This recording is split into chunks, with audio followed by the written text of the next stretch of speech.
Spider-Man No Way Home continues to bust through the box office, now breaching the $750 million mark.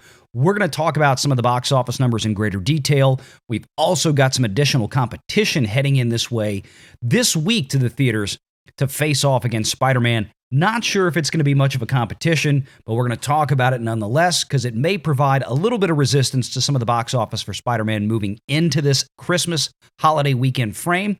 Also, where is the MCU going to go from here, and what are the expectations at this point with Spider-Man performing so well for future actual Marvel Studios movies, ones that aren't made by Sony, as in the case here with Spider-Man No Way Home? Kevin Feige and Amy Pascal did an interview with the New York Times talking about the future of Spider-Man. We're going to discuss that a little bit today also, so stay tuned. Let's get into this.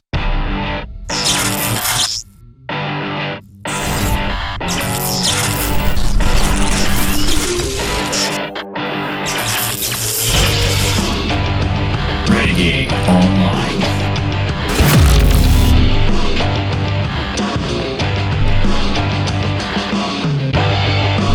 Well, welcome back. Another great day here at Valiant Renegade. Hope everybody is having a good week with their family on this Christmas holiday week. Hope everybody is getting to enjoy themselves, spend some time at home, spend some time with the family, and just overall have a wonderful weekend this weekend. I probably won't see you again until after the holiday is over, and we'll talk again before New Year's. But as always, please, for all the people watching this, a lot of the new faces out there, about 70% of our audience are new faces with each new video we put out that are not yet subscribed. So I'm going to ask you today to go ahead. If you enjoy the video and you're enjoying the content, please consider subscribing to the channel. Hit that like button, that notification bell. Do share this out on the social medias. And of course, leave a comment before you go. We always love to get the audience feedback and reaction, some of their thoughts on what we're talking about. Of course, please keep it respectful. And in the case of Spider-Man, please, no spoilers in the comments, of course. So let's move on to this. I want to talk about how this is going to shape up as we move into the Christmas holiday weekend here. This is an article, of course, from The Numbers, which is a source of constant information that we always use here on this channel, along with many others, including Deadline and some other places. We've talked about some of the audience metrics and scores that have come across from places like Intelligence and PostTrack and ComScore that talk about the demographic makeup of the audience of Spider-Man and the reactions that this film has been getting. And it's been nothing short of stellar. I don't know if we'll see another movie for some time that's going to meet these types of numbers. People across all ethnic groups, age groups, backgrounds, so on and so forth are all scoring this movie through the roof. We have a lot of ethnicities in the U.S. in the domestic market. Latinos, in fact, overrepresented greatly, almost 2-to-1, 3-to-1 in some cases, compared to their population representation, their demographic representation in terms of the U.S. population, that is, that have gone to see this film. So this film is appealing to a very broad audience, and they've all come back with very glowing praise of it. And that's something that's going to continue to drive this movie forward. As I said in the last video, I think this movie is going to come in at least around $1.5 billion, and it's got an outside shot of inching its way up to close to $2 billion, if not getting to that mark. Of course, that depends on a lot of things. China coming in, which although it may be an outside chance at this point, it's still in the window of opportunity. That could come into play. Japan has not opened yet, which is a big Spider-Man market. The movie will open there in early January, so that will bring in a big fresh pot of money in the next couple of weeks. But let's talk about where this movie's going into the weekend, and let's see if we can figure out where this is going in the future of this MCU Sony connection. So from the article here on The Numbers, as the Christmas holiday approaches, there's plenty of options for moviegoers. The only question is what to watch. Spider-Man No Way Home opened last Friday and took nearly everyone by surprise as it posted an opening domestic weekend of $260 million. Now let me stop right there from the article. The last video we put out was based on some Sunday estimates that we had, showing that the Spider-Man domestic haul would come in on its opening weekend of about $253 million. If you recall, and if you haven't watched that video, I encourage you to go back and check it out, because it's going to prove that I was correct on a number of points here. One of them was that with a scale this big on Spider-Man's box office, the margin for error, staying within a plus or minus 3% range, this movie was trending on the upside of things, to be darn sure.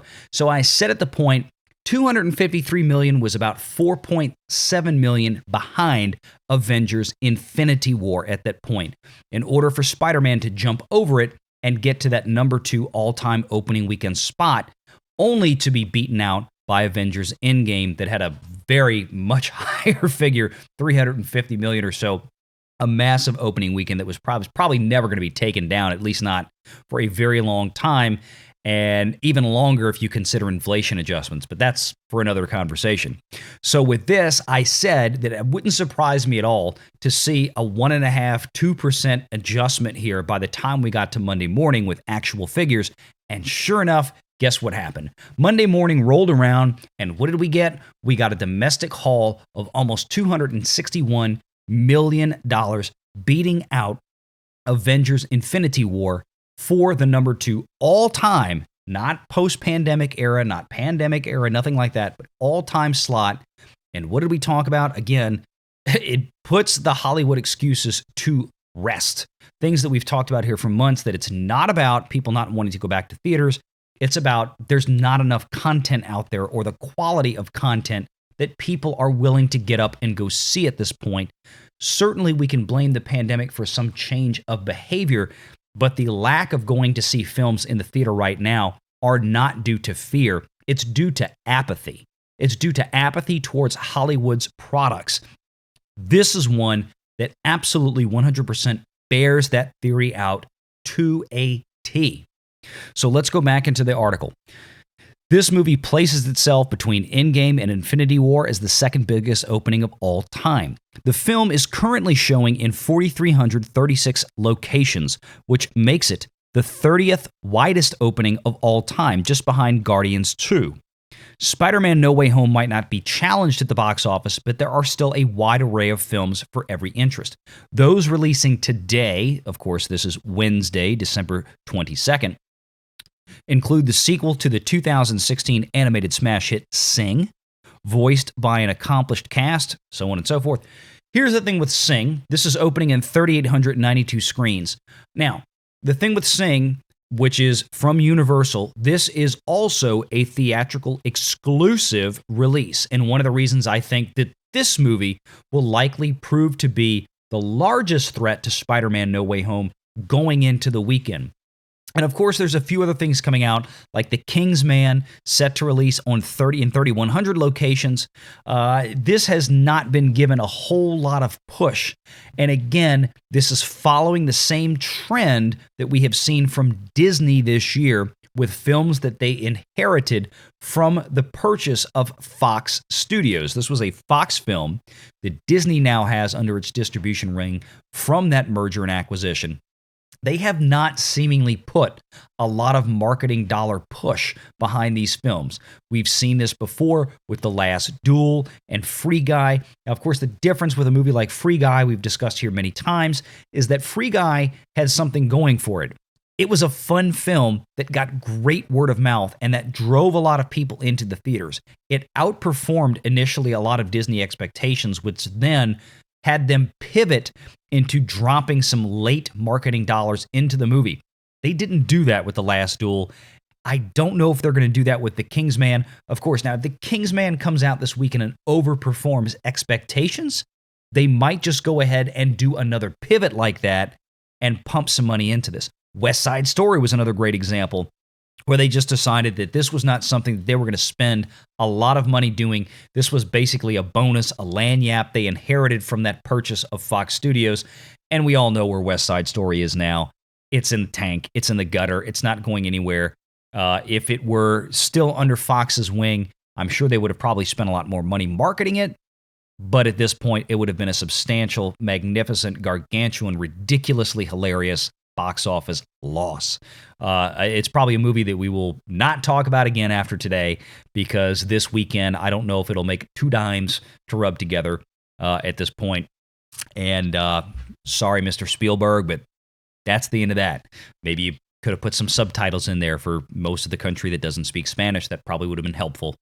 So, any case, going back to this, and of course, the big one on the plate is The Matrix Resurrections. Now, this is a bit of a different one, of course, because like all the other Warner Brothers titles this year, The Matrix Resurrections is available for free for no additional charge, as it were, if you are already a subscriber to HBO Max. Now, I can tell you that I watched The Matrix Resurrections today. Not impressed. And it doesn't seem like many people are. Most of the reactions I have seen to this film for people who have watched it on HBO Max have been, at best, tepid. That's not a good sign for a movie going forward. A movie has to do better than tepid to really make inroads in the theater, and especially when it's going up against a juggernaut that everybody seems to universally adore, like Spider-Man No Way Home. I don't see Matrix Resurrections giving Spider-Man much of a challenge this weekend whatsoever. It actually opened today, Wednesday. We'll have some numbers on that tomorrow. I have a feeling those numbers will bear out in terms of what I'm saying, in terms of its challenge to Spider-Man No Way Home going into that movie's second frame. When you can sit at home, when 50 million households in North America can sit home and watch The Matrix Resurrections at home for no extra fee, for no PVOD or premium video on demand fee, they're going to do like I do and do that. If they want to really go see a movie and they have to choose between Spider-Man and Matrix, they're going to go pay to go to the movies and watch Spider-Man No Way Home in the theaters because that's the only place you can see it. Gee, go figure. When you give something an exclusive theatrical release, it might drive people to the theaters to go see it as opposed to sitting home and giving the studio no extra money for it. So that's where we are with this going into this weekend.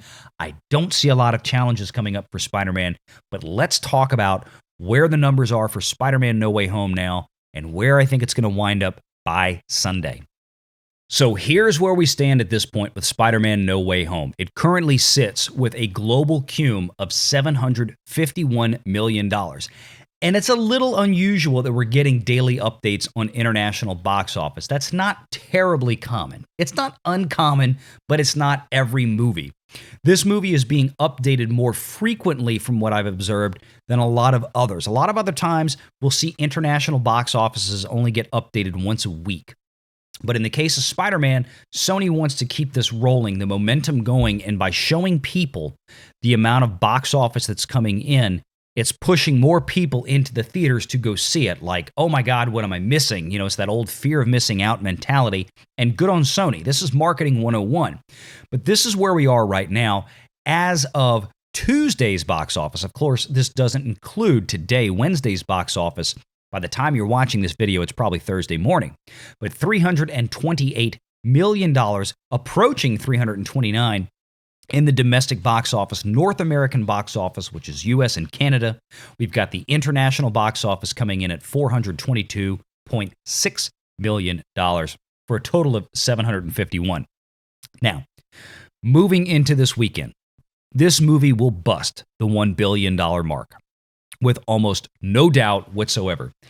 And I wouldn't be surprised if we see that break happen before even Sunday. It might happen Christmas Day to where this movie busts the $1 billion mark. This is something that few movies have done and done this quickly.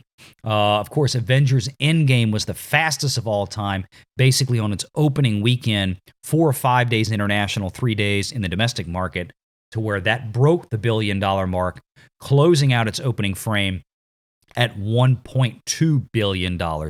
Obviously, that's not going to do it here, but that's just fine. This is nothing to balk at. This is still going to be one of the biggest movies of all time, and it's going to continue to go because of those huge positive audience scores, like we talked about earlier, from all demographic groups, according to NTech or Intelligence and Post-Track and ComScore, all these audience tracking companies and marketing firms.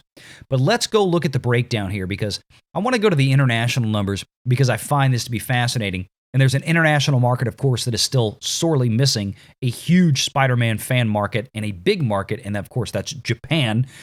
Due to what we talked about in the last video, Sony had delayed the release of Spider-Man No Way Home literally at the 11th hour, just a day before its release, in about a half a dozen or 10 markets or so, international markets, Japan being among them. Japan is a market that could easily pull in once it's all said and done after a full run, somewhere close to $100 million for a movie like Spider-Man No Way Home. We don't know yet, obviously, how this delay is going to affect that total box office at the end of its run. It's certainly going to have some impact. Hopefully not too much.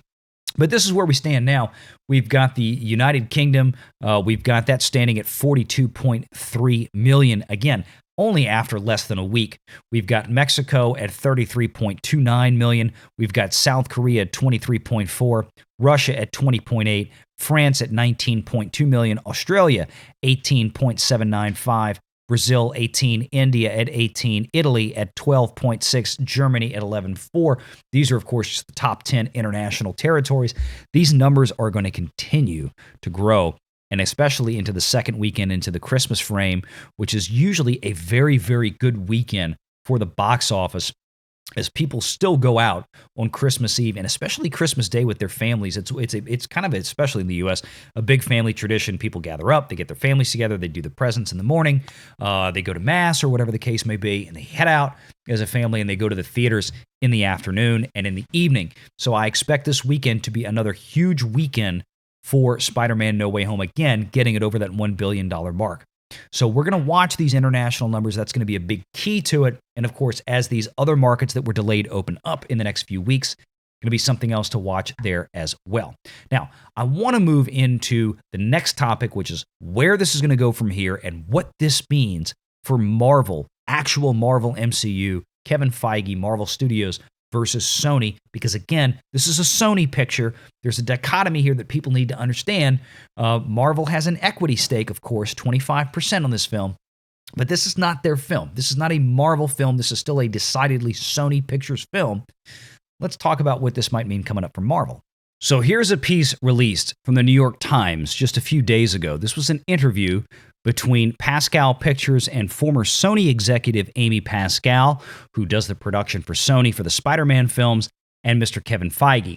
Now, for those of you who don't know, Amy Pascal and Kevin Feige have worked on Spider-Man Pictures for a long time. In fact, Kevin Feige, as we talked about in the last video, has been working on Spider-Man Pictures since the very first Tobey Maguire film, almost 20 years ago at this point. And so this is one of the reasons why Marvel Studios was brought back in to actually produce this picture in a sense. They had a big hand in it. They put the film together and handed it back to Sony. The thing is, though, of course, is that Sony still owns the film rights at this point to Spider-Man under contract that they bought from Marvel many, many years ago, more than 20 years ago, which is why they started doing the Spider-Man films way back when with Tobey Maguire. It's why they continued them into the movies with Andrew Garfield, so they could keep that licensing right up. And here we are now with the Tom Holland stuff.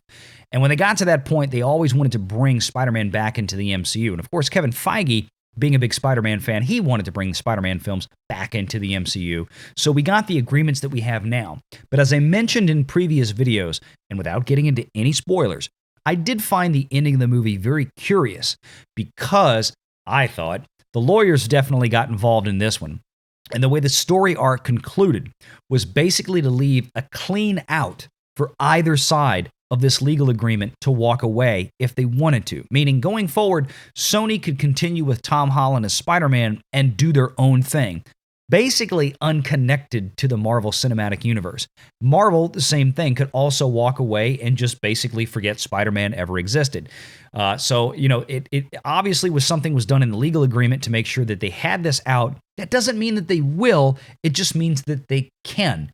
So going forward, the Marvel Cinematic Universe obviously has more of a slate of films yet to come out. The next one, of course, is Doctor Strange 2, Doctor Strange in the Multiverse. My opinion here is that, frankly, if Doctor Strange in the Multiverse doesn't perform, at least doesn't perform substantially better than what we've seen from Marvel thus far, with Shang-Chi, with the Eternals. Black Widow you can throw in there as well, but Black Widow really isn't a Phase 4 film, but throw it in there for good measure. These movies at the box office netted out a loss for Disney for the fiscal quarter, their fourth fiscal quarter of 2021. In case you don't remember or you didn't watch our video, Disney's financial reports basically stated that they had a $65 million operating loss for theatrical distribution and licensing in that department for that fourth fiscal quarter. which included the 3 films I just mentioned. So going forward, this has to turn around, especially with such a big blow up as Spider-Man No Way Home had in the first few days at the box office. Doctor Strange 2 really has to crank it out. The first Doctor Strange film came out in a November frame, right around Thanksgiving. It brought in almost $700 million worldwide. This was back in 2016.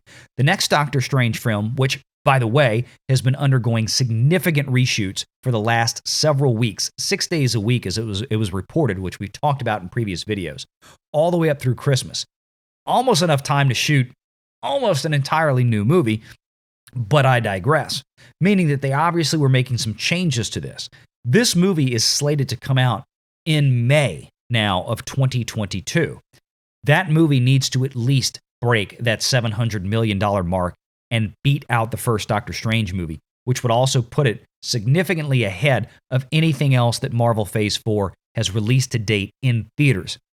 I would submit to you that this movie really needs to break $800 million to really be called a genuine success. Granted, it's going to make money, okay, for Marvel. It's going to make money for Disney well before it hits that $800 million threshold.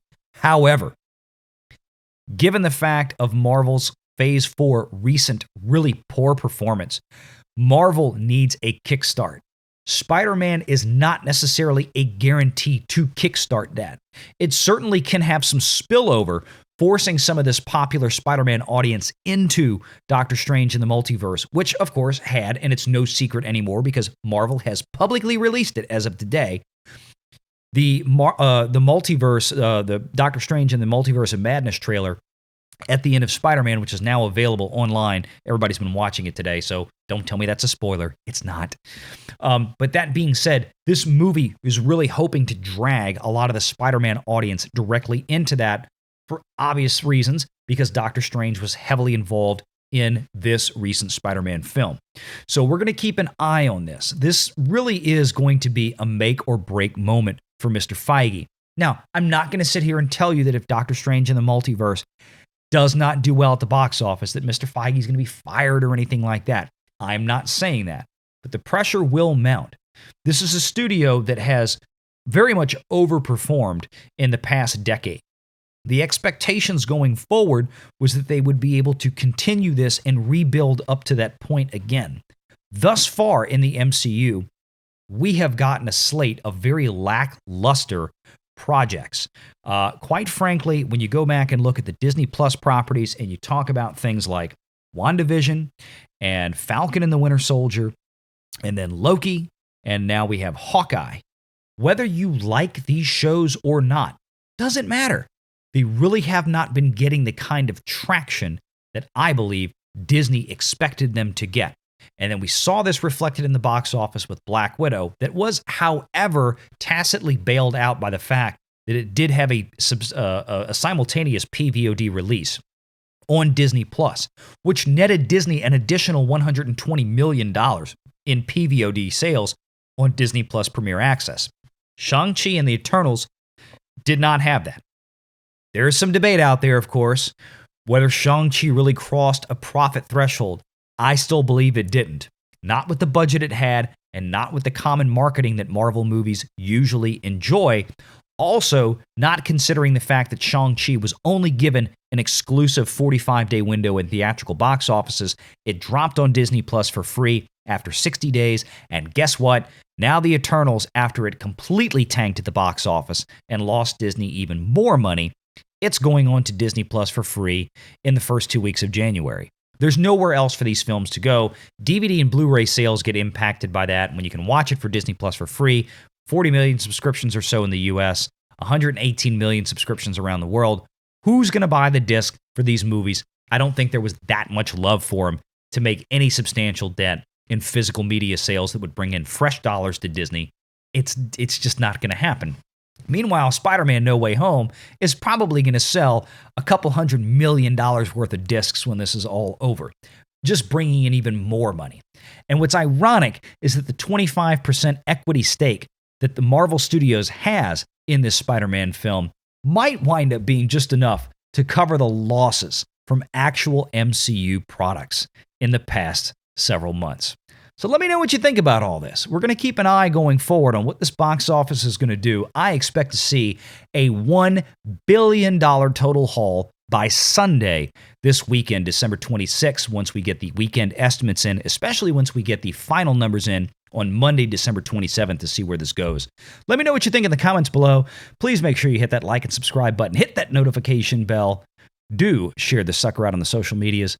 And everyone out there for this weekend, have a very Merry Christmas and enjoy time with your families, and a Happy New Year if I don't see you before then. But until next time, take care.